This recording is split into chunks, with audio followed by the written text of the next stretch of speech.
My name is Vernon Peltz. I'm an attorney here in the Tucson area. I've been an attorney for about 20 years. I graduated from the University of Idaho, came back to live here because I like Tucson. I've been in private practice since about 1993 or 4. I do various kinds of law. Criminal's my most favorite, but I do family law, various different kinds of law. Yeah. Could you please tell me why you think that marijuana is currently illegal? Well, I think there's a lot of reasons it's illegal. I think that all of the illegal drugs, marijuana included, basically sort of became illegal right at or near the end of Prohibition. Because at or near the end of Prohibition, when they made alcohol legal, there was huge branches of our government, like the Bureau of Tobacco, Firearms, and Alcohol, that were now out of work. It's my understanding that Coca-Cola, up until about that time, used to have cocaine in it. You could buy it as a soft drink to give you a little zip. So I think it has to do with that.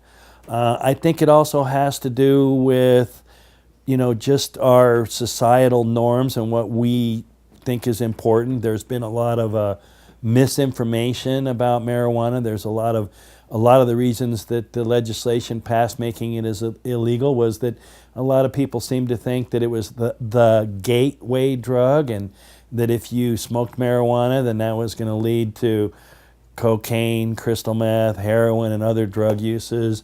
So there's a whole bunch of reasons, and that doesn't even take into account the fact that your government right now makes more money off illegal marijuana than any drug trafficker or any 10 of them put together. They seize money, they seize houses, planes, cars. There's a tremendous amount of money in keeping drugs illegal, especially marijuana, despite the fact that former Attorney General Grant Woods advocated making some changes. A lot of people recognize it's just not the way to go. So there's a whole lot of reasons. Do you think that the age would be 18 or 21, like being allowed to smoke it? Well, it's interesting. The new Medical Marijuana Act that just passed permits children to have a card and to use marijuana. Kids under 18. So, that's partly because this is the Medical Marijuana Act, and there are children that have the same symptoms and the same problems, chronic pain, seizures, glaucoma, things that are listed in that statute as being a reason why you can obtain a card. Children under 18 can have those as well. So, I personally think that it's probably not good. In my humble opinion, it's not good for kids because some of the side effects are really probably not the best for children or kids. But if you had a child that was really in serious need of pain relief, I wouldn't withhold them the drug that was going to give them relief, even though there might be some other side effects. I think that marijuana use would be much better for people that are more adult, have already grown up, established their patterns, kind of become who they are. I don't think it's as detrimental to them as it is to younger kids. What impact, if any, do you think that legalization would have on the black market? Well, that's precisely why it is illegal, is because the black market is profiting from marijuana. And they only profit from it because it is illegal. My understanding, again, is that marijuana is a weed. It grows easily. And if marijuana were legalized, it'd be hard for the government to tax it, to regulate it, to control it, because anybody who wanted could grow it in their backyard easily. It's not like tobacco, let's say, or a product that takes a lot of work and care, and it's not even like cabbage or lettuce for that matter. It's harder to grow than marijuana. Do you think legalization could have any impact on Mexico's drug violence, which has caused the death of over 60,000 people? I think that goes absolutely without question. those people over there in Mexico are dying to provide the huge appetite that the United States has for drugs. It's just like immigration. You know, those people would not risk their life to cross that horrible desert to get here if there weren't jobs. And if marijuana were legal and you could buy it or grow it, they wouldn't be killing people, and there wouldn't. It almost takes the crime out of it, because no longer do you have to, you know, smuggle it, grow it over there, smuggle it over here, have your, you know, your drug cartels that are fighting with each other for who's going to, that basically what the Mexican cartels are fighting about is who's going to be the one in Mexico that's going to supply our appetite for marijuana. And that's just that simple. How would you respond to the comment made by the Office of National Drug Control Policy stating that regulated prescription drugs such as OxyContin shows that legalizing drugs widens availability, misuse, even when controls are in place? Well, as a general, kind of a general, you know, real broad statement, I suppose that's true. And that's just because of the numbers. Right now, you know, with this current status, before the passage of the Medical Marijuana Act and before OxyContin became available by prescription, there was probably a lot less people that could obtain it. Once it becomes available by prescription, all of a sudden, you know, we're seeing a lot of people involved in OxyContin. Did anybody forget Nick Nolte's picture on his mugshot? You know, after having a bout, and you hear stars going into rehab because they have OxyContin addictions. But the problem is still that there's a lot of people that have OxyContin because they have chronic pain, and they're, you know, that's one way to treat it. At the seminar I was at, one of the doctors admitted that marijuana is actually better at treating chronic pain than any of the narcotics.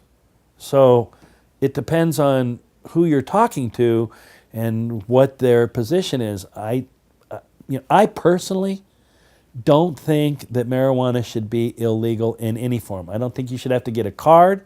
I don't think it should be illegal, period. Other drugs cause far more devastation and cost to us, like alcohol and drunken driving and the death toll on our highways caused by drunken drivers. I think that there's really no victim here other than the person who's using it itself, and it doesn't help. Let me put it like this. If I found out that my son had a marijuana problem and he was using marijuana, I would be unhappy, and I would want to see what we could do about minimizing that. But I would really be unhappy if that turned into a felony problem because he simply possessed marijuana. Now he's going to be a young man with a felony on his record and unable to get his job. So the marijuana itself would be bad enough, but criminalizing it and putting so many young people in jail for just simply possessing or using marijuana is horribly wrong. Horribly wrong. What is your opinion regarding Jan Brewer's recent lawsuit against the Department of Justice as an attempt to block the law from passing? Well, the action against the Department of Justice, you mean the United States Department of Justice? I think it was the Arizona Justice Court. Yeah. Well, Jan Brewer, I think, here's what I think. I am always upset when the people that we've elected refuse to hear what the people say and to enforce and to go along with what the people voted on. Another good example of that was Proposition 200. A couple of 3-4 years ago, we decided in Arizona that we were going to try and do something to take so many people out of our prisons when their only crime was possession. And it started out as an initiative. It's called Prop 200. And it's passed, and it says that for your first offense of any drug, if it's just for use, you should get probation. And that it's probation, period, and no jail time.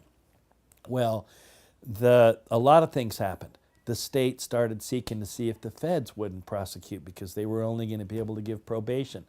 That really didn't that really didn't comply with the will of the people. In fact, it went directly against it. There was lots of cases that came out because the state was saying, well, jail isn't prison. Really? For the guy that's sitting there, pretty similar. And all the money that was spent fighting against that law, it was good in a way that we have a lot of case law on it, but it was bad when you look at the fact that, okay, there is an initiative process in Arizona along with our congressman, and when the people get together and pass by enough votes to say we don't want people to go to prison for just using drugs, I think the government should do everything they can to enforce that and make that a reality. Now, Jan Brewer's suit against the Justice Department in Arizona, trying to block it and all of this, does exactly what they were doing with Proposition 200. It is against what the people asked for. As far as I'm concerned, she's abusing her power doing that and spending public monies when the people voted and said, we want people who have serious health conditions to be able to use marijuana medically. To the extent she's trying to block that, stop that from coming through, call it unconstitutional, flies in the face of what the good folks in Arizona said we wanted to have happen. And I don't think she should be doing it. All right, thank you. Is there anything else that would deal specifically? Well, it's hard, it's hard to say how, well, one, I'm a lawyer, not an economist. I don't know that the law is going to really have much impact on the economy one way or the other.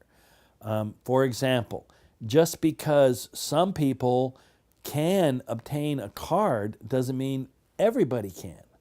It does not mean that there still won't be people out there illegally possessing marijuana and using marijuana, just the same way they were before the legislation passed. Sorry about that phone, I can't turn it off. But it's hard to determine what kind of economic impact there will be. Other than the fact that, a lot of the seizures and a lot of the government's ability to take property and seize property may go by the wayside. But not a lot. I mean, it's hard to say how many people will get cards. I think the last time I heard there was probably about 3,000 or 4,000 applicants for cards, and only 5 or 10 had been refused. I'm sure that's not the end of it. But as my understanding is that the people who give you the certification, the doctors, will make money because you have to go see them to get your certification and to get your ability to get your card. The Department of Health Services is charging to issue the card, so that should add some money to the state coffers. I mean, it's not really that hard. Of course, there's some cost in the card. It's kind of hard to say how it's going to affect it. But I know this much. Keeping as many of our young people in prison, see, they miss on the other phone, so then they're going to call on that phone. Keeping as many of our young people in prison because of just using or possessing drugs seriously negatively impacts the economy. Like I mentioned, once you go to jail for a felony, you can't get a job. It's going to be real hard for you to be a productive member of society. And the cost of keeping people in prison for drug-related offenses, which was why Proposition 200 was passed to begin with.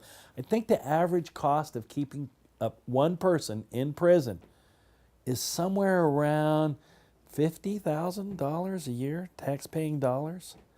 So, yeah, there's going to be impacts, good and bad. I really don't know how it's going to work out. It's certainly not going to cure any recession or anything like that. Any other questions? No.